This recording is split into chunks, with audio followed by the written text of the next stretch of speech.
الحارس ده اسمه محمد أسامة، بعت الفيديو بتاعه عشان احلل له الاداء بتاعه. تعالوا نشوف محمد أسامة عنده ايجابيات كتيره جدا وعنده شويه اخطاء صغيرين كده. تعالوا بقى نشوف محمد أسامة قدم لنا ايه. محمد طوله 177 سنتيمتر ووزنه 60 كيلو تقريبا. تعالوا بقى نشوف محمد. لو جينا نبص على اول لقطه ليه محمد في كذا ميزه كده، تعالوا بقى نشوفها مع بعض. تعالوا نشوف التصويبه دي.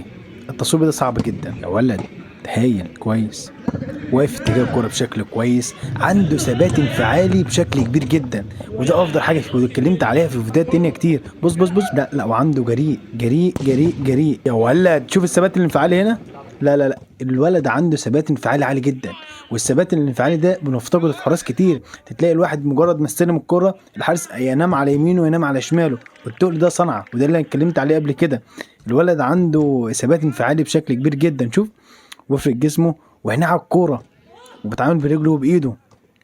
هايل هايل يا محمد. شوف جريء جريء، وبحاول يفتح رؤيه لنفسه، بيتحرك في اتجاه الكوره. خطوات رجله لو بصيت عليها بيتحرك في اتجاه الكوره بشكل كويس جدا يا ولد. هايل، وقفل الزاويه القريبه بشكل كويس بشكل عظيم جدا. عظيم يا محمد. شوف دايما بيتحرك في اتجاه الكوره، ودايما عنده ثبات انفعالي وبيبص للكوره. في مشكله عنده هنا بس اللي هو بينام على بطنه في اثناء التصدي الكوره، بس بعد ما الكرة اتصدت مفيش مشكلة.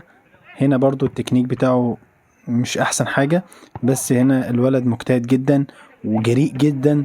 انت عايز ايه اكتر من حارس جريء وبيتحرك في اتجاه الكرة، هيتعامل مع اي كرة وعنده ثبات انفعالي. هنا هي الكرة متشاطة من بعيد شوية وبيتعامل معاها برجله، كان المفروض يتعامل بايده. الثبات الانفعالي عاجبني فيه جدا جدا جدا. بص هو الراجل واقف فرش يا ولد، حاسس نفسه ان هو بره ال 18 او بره المنطقه، فتعامل برجله بشكل كويس ووقف.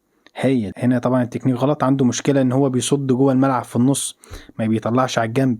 وبكده الفيديو يكون خلص، او التصديات بتاعت محمد خلصت. بس محمد عاجبني فيه كذا حاجه كده، وهو ان هو عنده ثبات انفعالي عالي جدا، وبيتحرك في اتجاه الكره بشكل كويس، وجريء جريء جريء جريء. الولد ده ان شاء الله قريب جدا لو استمر واتمرن واشتغل على النقص بتاعته هيبقى في نادي كبير جدا، لان هو مقاومته كويسه، والطول بالنسبه لسنه هو تقريبا عنده من 15 ل 16 سنه، فطول مناسب. فان شاء الله ربنا يوفقه، وكمان الوزن مناسب. اهم حاجه تحافظ على نفسك، وان شاء الله الاخطاء الصغيره اللي عندك دي تقدر تصححها مع المدرب بتاعك وتقدر تشتغل عليها. ربنا يكرمك يا بطل ان شاء الله. انت بقى لو عندك فيديو فانت لازم تبعته لي حالا عشان اقدر احلل لك ادائك واعمل لك فيديو كبير. ده فيديو صغير كده بنزله على التيك توك عشان الاخوات الصغيرين يقدروا يستفادوا على السريع كده. بس باذن الله اعمل لك فيديو تحليلي كبير وطويل جدا على قناتي على اليوتيوب عشان تقدر تستفاد اكتر استفاده، وبفضل الله بدون اي مقابل مادي وبدون اي حاجه. دي يعني مني لاخواتي كده، وان شاء الله ربنا يكرمكم كلكم.